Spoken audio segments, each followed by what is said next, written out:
Hello everyone, welcome to today's video. आज हम solve करने वाले हैं greatest common divisor of string. ठीक है। प्रॉब्लम को सॉल्व करने से पहले चलो प्रॉब्लम को थोड़ा समझ लेते हैं।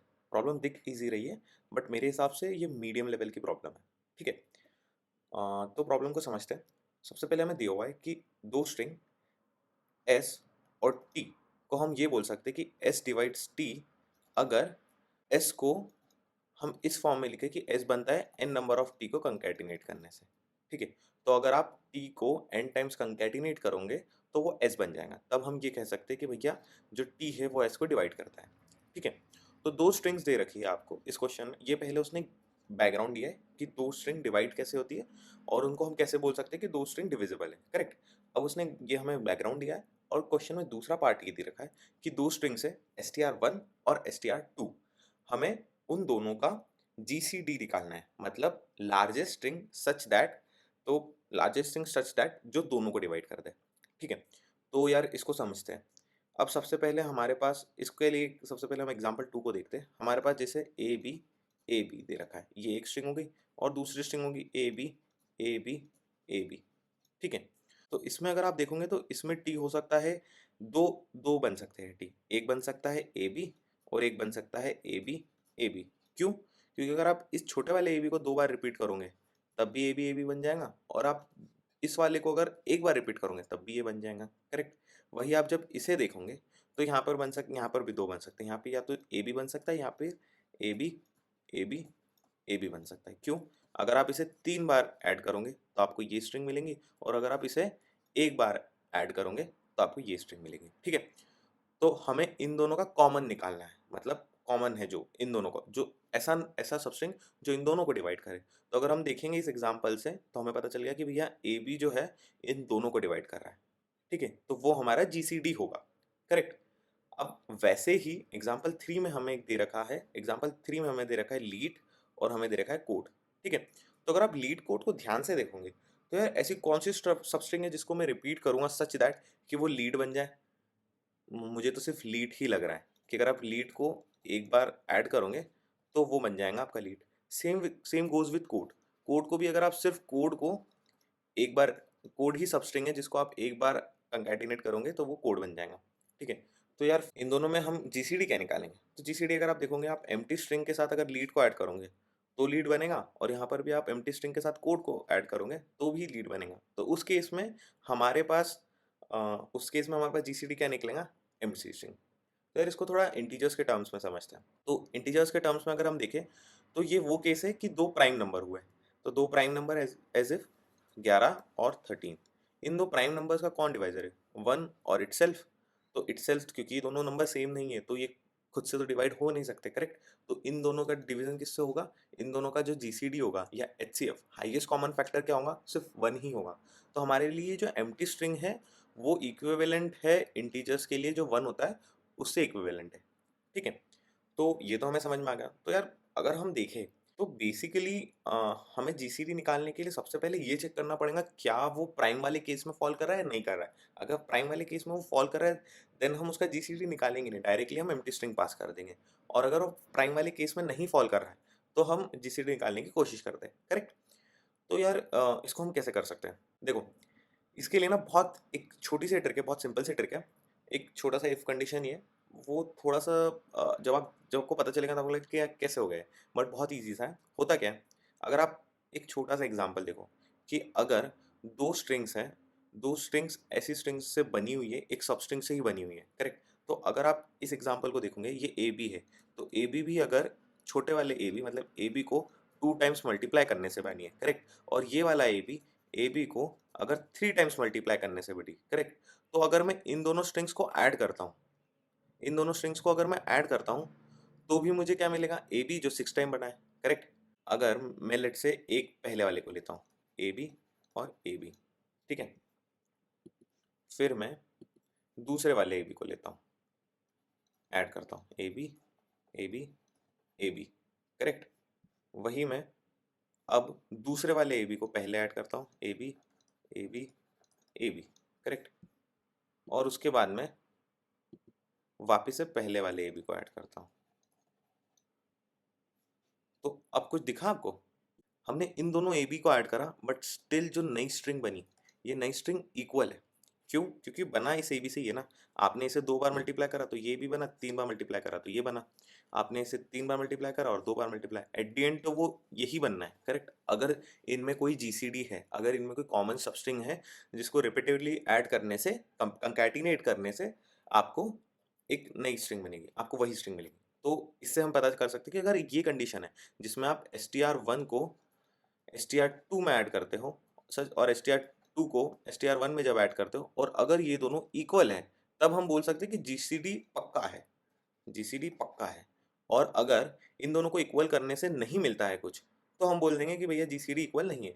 जैसे कि आप इस एग्जांपल में देख सकते हो कि लीड और कोड, जब हमने str1 को str2 से ऐड करा तो हमें मिला लीड कोड, जब हमने str2 को str1 से ऐड करा तो हमें मिला कोड लीड। क्या दोनों इक्वल है? नहीं।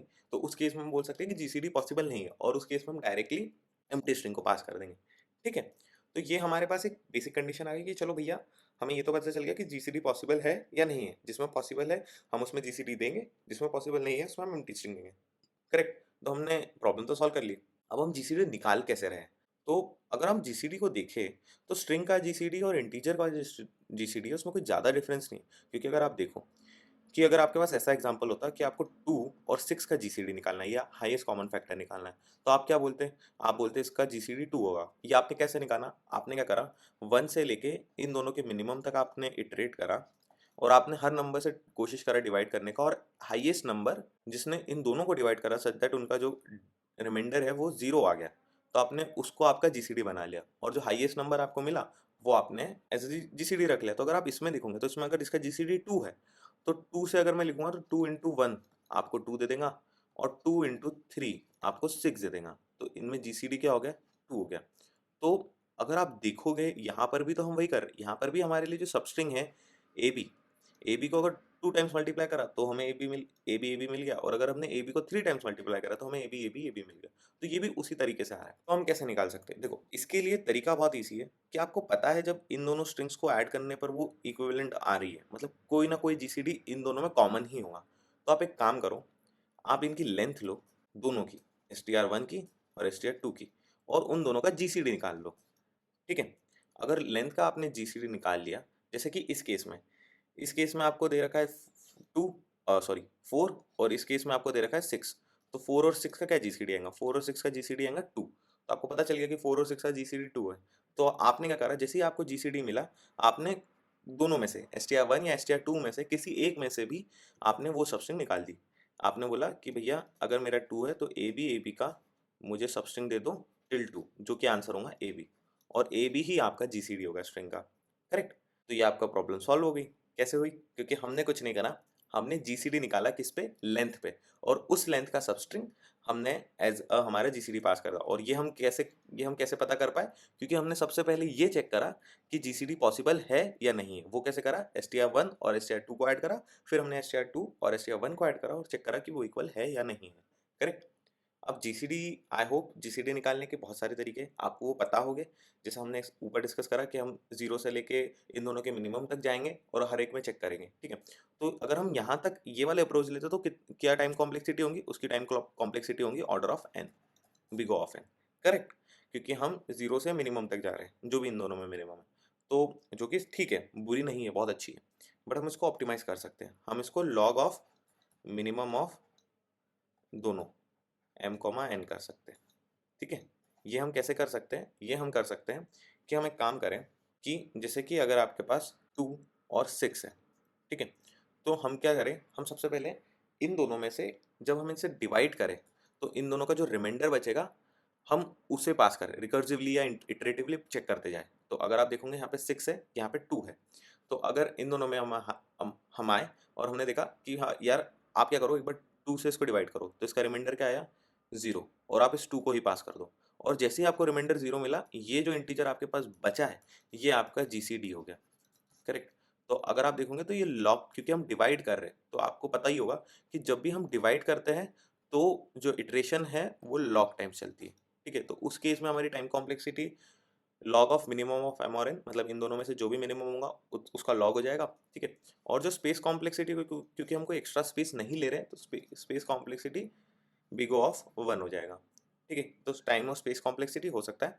तो देखो दो तरीके, या तो जो ब्रूट फोर्स तरीका है, हम जीरो से लेके इन दोनों के मिनिमम तक जाए, हर एक में इटरेट करें, जो भी इंटीजर हमें मिला जो इन दोनों को डिवाइड कर देगा वो हमारा जीसीडी हो गया और हमने उसे निकाल लिया।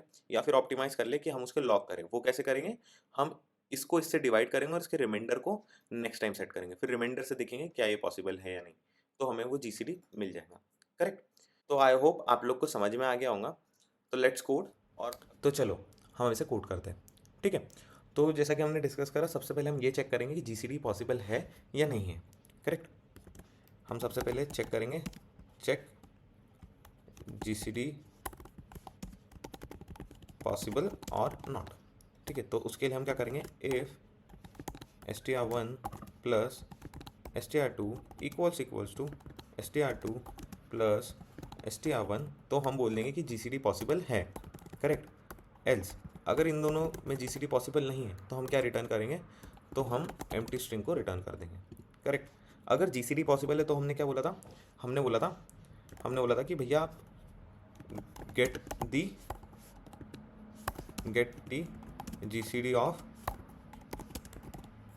Length of str1 and str2, तो इन दोनों के लेंथ की जीसीडी को निकालो, तो वो हमारा उतनी सबस्ट्रिंग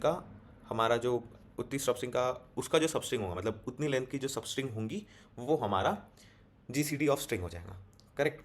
तो ये हम कैसे निकालेंगे, जीसीडी निकालने का तरीका भी हमने डिस्कस करा था कि हम उसे डिवाइड करते जाएंगे, दोनों नंबर्स में से जो छोटा नंबर होगा उसे हम डिवाइड करते जाएंगे, उसके रिमाइंडर को एज ए नेक्स्ट नंबर ले लेंगे और फिर चेक करते जाएंगे, उसको वापस से डिवाइड करेंगे, और जिस केस में हमारा डिवाइड करने पर हमें रिमाइंडर 0 मिल गया तो वो हमारा जीसीडी एक्ट करेगा। करेक्ट। तो हम उसके लिए क्या करते हैं, उसके लिए मैं अलग फंक्शन लिख लेता हूँ ताकि वो ज़्यादा रीडेबल लगे। ठीक है, डेफ जीसीडी, हमारे पास दो इंटीजर्स हैं m और n। अगर हमारे पास n इक्वल टू 0 हो जाए तो उस केस में, इफ़ m 0 हो जाए तो उस केस में हम सीधा रिटर्न कर देंगे m को, और अगर नहीं है तो हम वापस से जीसीडी को कॉल करेंगे। अगर हमारे पास m और n है तो हम n को यहाँ पर रख देंगे और यहाँ पर लिख देंगे m मॉड्यूलो n। हमने उससे डिवाइड करा और जो उसका रिमाइंडर है उससे हमने नेक्स्ट टाइम वापस चेक करा। ठीक है, तो इससे हमें जीसीडी मिल जाएगा। तो हमने कुछ नहीं करा, हमने जीसीडी लेंथ निकाली जो कि होगा GCD of length of str1 comma length of str2, इससे हमें जीसीडी लेंथ मिली और हमने रिटर्न कर दिया str1 का substring till this GCD length. ये वही है जो हमने डिस्कस करा। आई नो कोड देख के आपको बहुत छोटा लग रहा होगा, बट इसे समझ पाना थोड़ा मुश्किल है, ये इजी तो बिल्कुल नहीं है। ठीक है, तो हम इसे सबमिट करते हैं और चेक करते हैं। ये सारे केसेस में सही चला, तो अभी हम इसे सबमिट कर रहे हैं and it is working fine. बहुत अच्छा कोड है, ऑप्टिमाइज्ड है। और जैसा कि हमने डिस्कस करा कि इसकी टाइम कॉम्प्लेक्सिटी जो है वो है order of log of m, मतलब इन दोनों में से जिसकी भी लेंथ कम है, मिनिमम ऑफ m, इन दोनों की जिसकी भी लेंथ कम है उसके लॉग तक जाएगा। क्यों? क्योंकि हम उससे उसे डिवाइड कर रहे हैं। करेक्ट। और इसकी स्पेस कॉम्प्लेक्सिटी कुछ है नहीं, क्योंकि हमने ना कोई एक्स्ट्रा लेंथ का अरे लिया, ना कोई मैप लिया, कुछ नहीं लिया। तो हमारी जो टाइम कॉम्प्लेक्सिटी होगी वो big O of log of minimum of m, n हो गया, और जो हमारी स्पेस कॉम्प्लेक्सिटी है वो बिगो ऑफ 1 है। करेक्ट। आई होप आपको वीडियो अच्छी लगी होगी। अगर आपको वीडियो अच्छी लगी तो please like it, please subscribe to my channel. अपने दोस्तों के साथ आप प्रॉब्लम को शेयर कर सकते हो। Thank you.